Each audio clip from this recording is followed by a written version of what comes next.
Première chose à régler, qu'est-ce que je vais souder? L'application de soudage. Ici, quand l'éclair est allumé, ça veut dire qu'on amorce à la haute fréquence sans contact. Là, j'ai soudage en continu, donc pour du TIG, inox, acier ou certains alliages certains alliages laiton cuivreux en fait.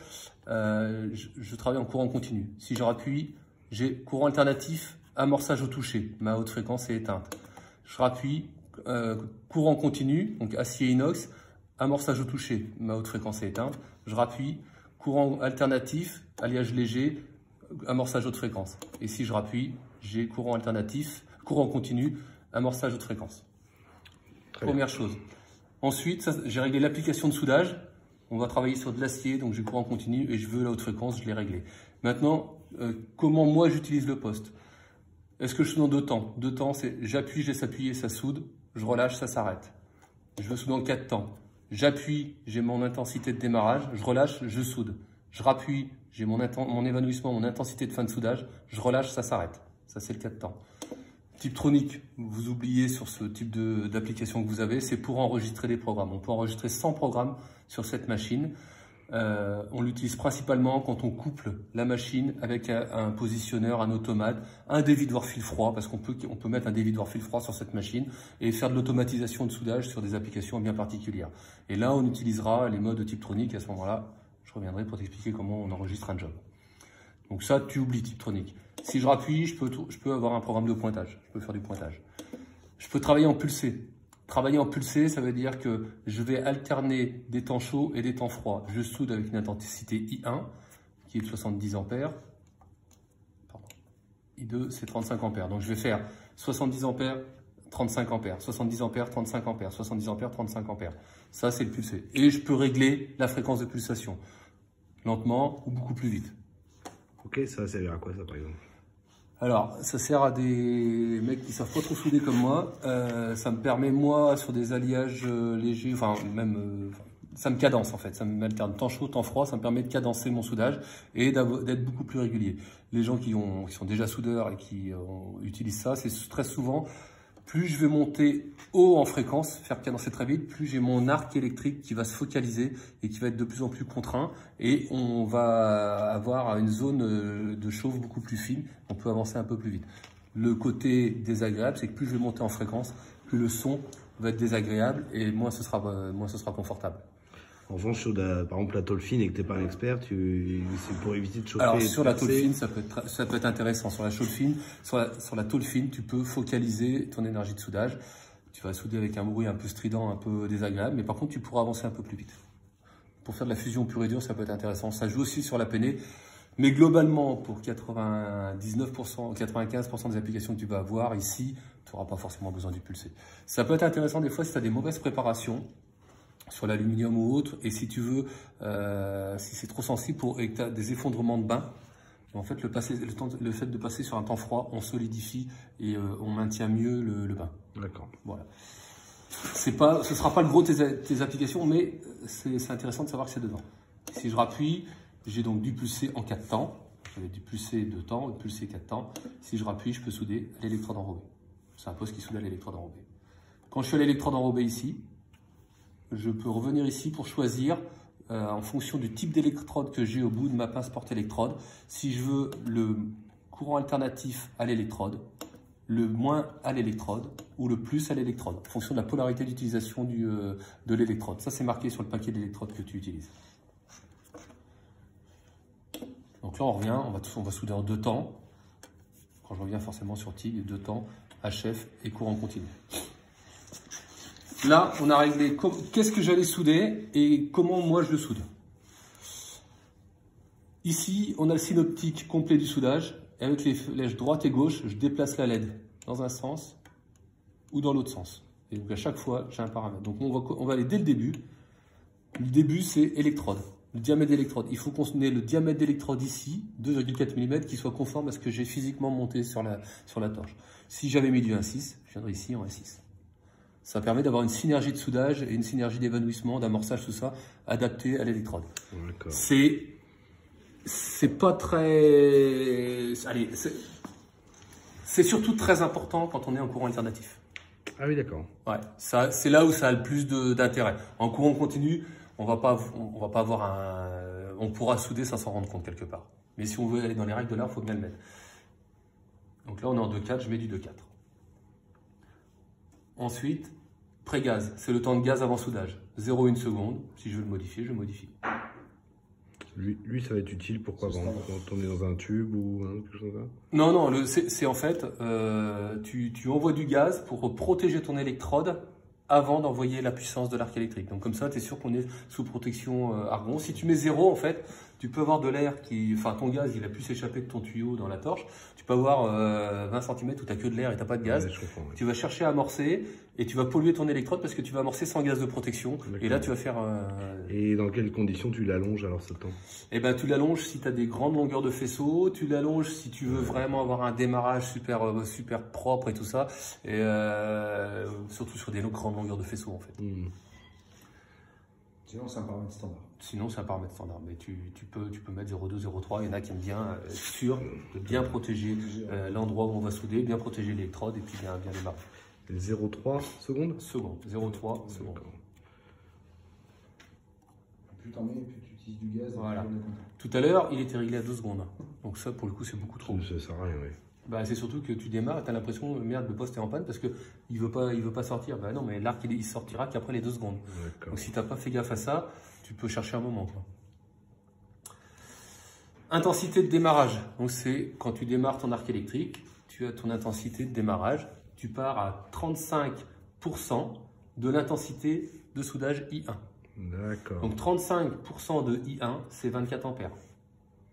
D'accord. D'accord. Ça, comme tu es en 2 temps, donc tu as toujours le doigt appuyé sur la gâchette, sur le bouton, il faut que tu dises au poste pendant combien de temps je vais souder à 24 ampères au démarrage. Donc là, on a le TS, c'est le temps, S comme start, temps de démarrage. IS, c'est I-start, I-démarrage. Le temps de démarrage, là, on va souder à 24 ampères pendant 0,2 secondes, histoire d'avoir un amorçage propre.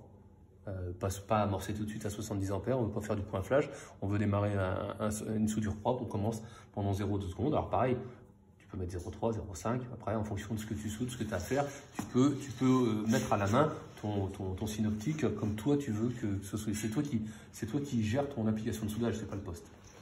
Donc là, tu as défini ton intensité de démarrage pendant un certain temps au démarrage. Ici, tu as ta montée en intensité. C'est le temps entre lequel tu vas passer du courant de démarrage à ton courant de soudage. Donc là, on a 3%, donc ça c'est une synergie, c'est un calcul interne au poste qui prend en compte le diamètre de l'électrode. On va passer des 24 ampères aux 70 ampères, je crois, ce que j'ai dû mettre, en 0,2 secondes. Mais tu pourrais éventuellement dire non, moi je veux être sûr de monter tout doucement en température pour éviter certains défauts ou autres. Je veux monter en 1 seconde 5, en 1 seconde 3. Donc c'est 15% de la synergie, ça correspond à 1 seconde 3. Ok. En gros, ça tu t'en fiches un peu. Ce qui est important, c'est de savoir que tu passes de I-démarrage à I-soudage en 1 seconde 3. Sur les aciers, les inox, on peut démarrer en 0,3 secondes. Ou quasiment instantanément. Ceux qui font de la tuyauterie, souvent, ils te mettent 0 ici. Eux, ils veulent tout de suite l'intensité de soudage. Moi, j'aime bien le faire un peu dans les règles de l'art. Toi, c'est pas les 0,1 seconde que tu vas perdre ici qui va changer la face du monde pour toi. Intensité de soudage, donc ça, on a 70 ampères. J'en mets plus, j'en mets moins. Ce qui est intéressant chez nous, c'est que tu as une torche qu'on appelle up-down, montée descente de l'intensité. Ici, j'appuie, j'en ai plus. Là, j'appuie, j'en ai moins. C'est-à-dire que quand tu es en position sur l'établi, tu n'es pas emmerdé, tu n'as pas besoin de revenir sur le poste. Tant que tu as une vision sur le poste de l'écran, tu peux utiliser ton. Attention, quand tu soudes, à ne pas venir appuyer dessus, parce que ça change. Instantanément, ça change. Ouais, tu pourrais même en 4 temps, si tu es en 4 temps. Donc j'appuie, je relâche, je soude. Les gens un peu habiles peuvent arriver à monter, à bouger l'énergie de soudage pendant que tu soudes. C'est pas courant, mais il y en a qui le font. Il y a un truc qui s'est passé quand j'ai baissé en intensité. Il y a une LED qui vient de s'afficher. Ça veut dire que là, on a un défaut d'électrode. C'est-à-dire que là, le poste, il détecte que l'électrode qu'on lui a indiqué, qui est montée sur la torche, ne travaille pas dans le mode dans sa bonne zone de fonctionnement. Une électrode en 2,4, en fait, elle doit travailler de 70 ampères à... Voilà, on va au maximum du poste. Je pense qu'on va à 240 ampères, je crois. D'accord? C'est-à-dire que là, en fait, quand tu vas trop bas, le poste il dit, idéalement, dans les règles de l'art, il faudrait passer avec une électrode de 2 ou de 1,6 ou de 1 en fonction de ce que tu veux faire. Pareil, si on avait indiqué au poste qu'il travaille avec une électrode de 1,6 par exemple, de 1, ici, j'ai mis 31 ampères.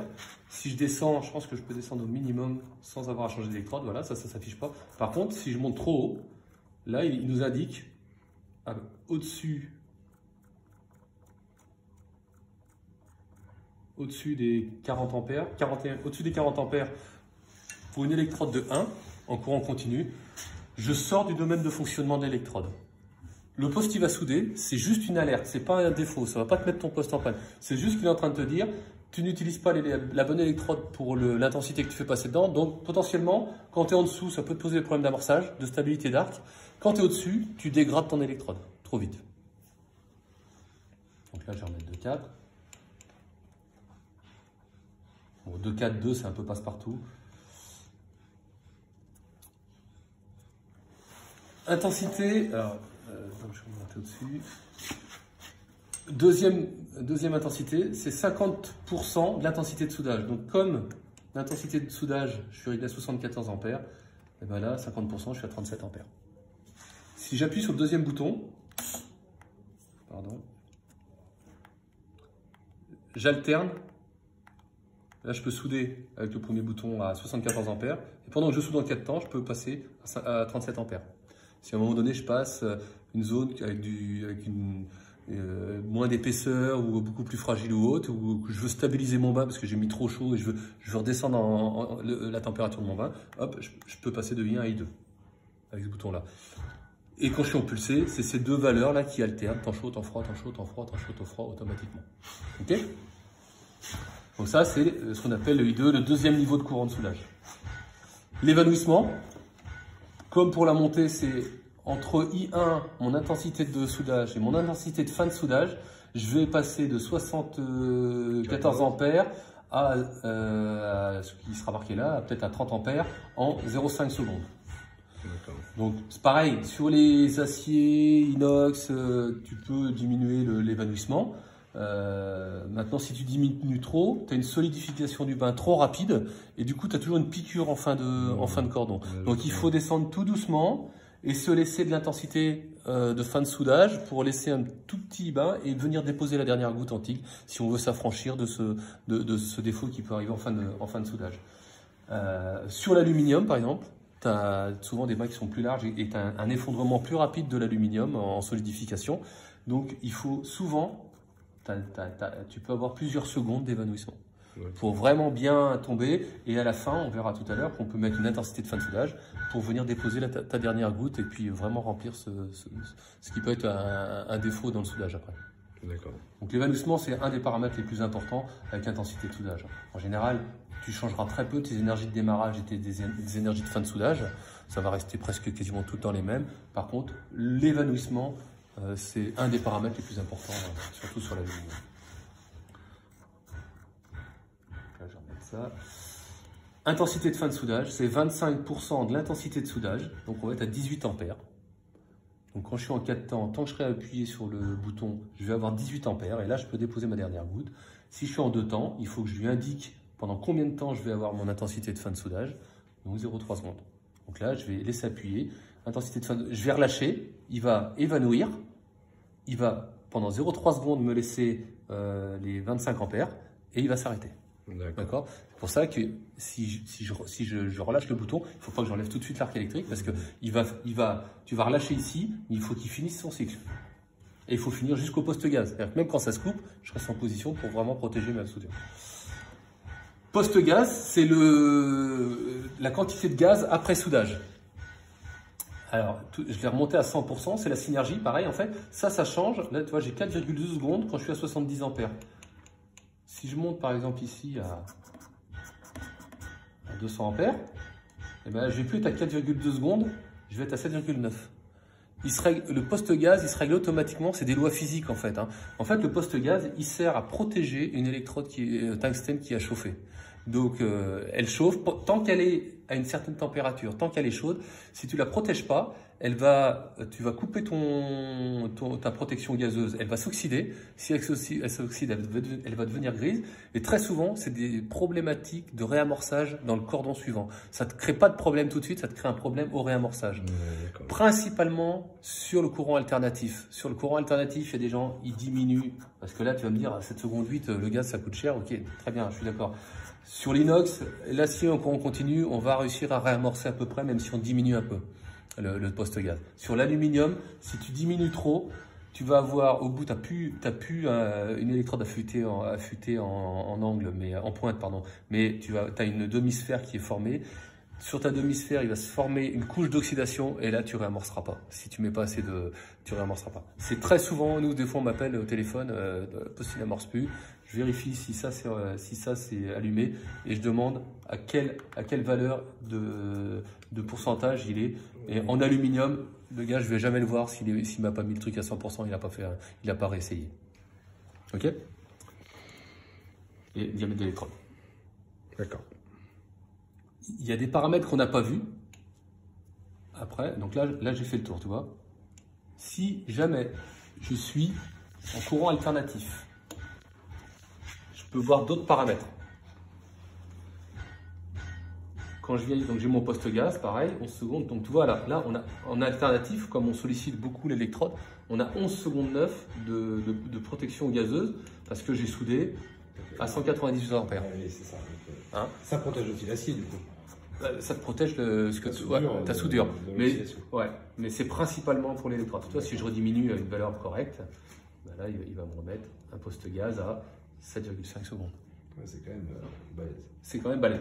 Je ne dis pas qu'il ne faut pas en enlever un peu, mais méfie-toi, si tu as du mal à réamorcer derrière, c'est que tu n'as pas assez de protection gazeuse. On le verra sur le Et ça, c'est une loi physique. Hein. Ce n'est pas l'orge, ce n'est pas les autres marques, c'est physiquement, ton tungstène, ton électrode tungstène, elle a besoin d'être protégée pendant un certain nombre de temps.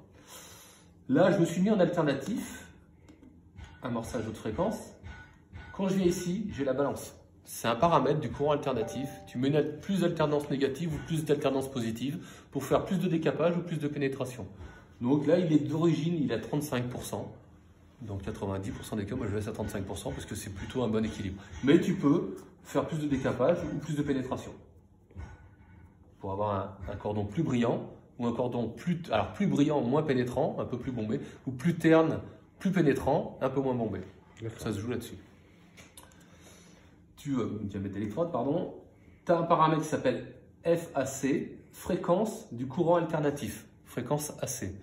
Donc là, c'est une fréquence c'est la fréquence de ton courant alternatif.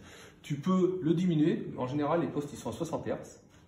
L'intérêt de monter un peu, parce que moi j'avais dû te le mettre déjà à 80 Hz, c'est moi qui avais dû le mettre ici, ça permet de rendre l'arc un peu plus rigide, un peu moins large et beaucoup plus transparent, beaucoup plus confortable, avec des bons amorçages et tout ça. Et on peut monter jusqu'à 110. Après, c'est pareil, on a un bruit qui est un peu plus présent, un peu plus strident, ça peut gêner un peu. Mais par contre, on a un arc qui est de plus en plus transparent, qui est vraiment, vraiment confortable. 80-90, moi c'est en général les valeurs que je garde pour moi en réglage. Et tu as fait le tour. Ok. Dernière chose, on va dire que je soude courant continu, amorçage haute fréquence, et on va travailler en mode pulsé. Ok.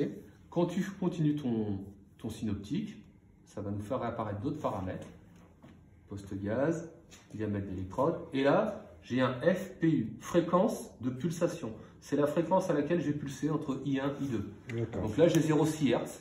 Donc 0,6 Hz, c'est très lent, ça va faire I1, I2, I1, I2. Et plus j'augmente là, I1, I2, I1, I2, I1, I2, jusqu'à ce qu'à un moment donné tu ne le vois même plus, tu le vois plus, tu vas l'entendre, parce que ça va te faire un bruit un peu strident, et tu peux aller très haut comme ça, et ça te focalise l'énergie de soudage.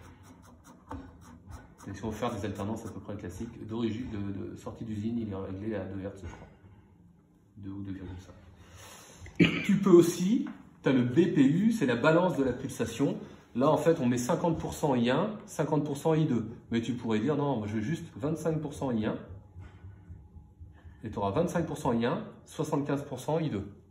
D'accord. Un peu plus de temps froid, plus de temps chaud, ou l'inverse. Plus de temps chaud, 75% I1 et 25% I2. Bon, en général, du 50-50, c'est déjà une bonne base de travail. Et là, tu as fini. Et là, on a fait le tour de toutes les capacités de la machine. Merci, monsieur Andouche. De rien, c'est un plaisir.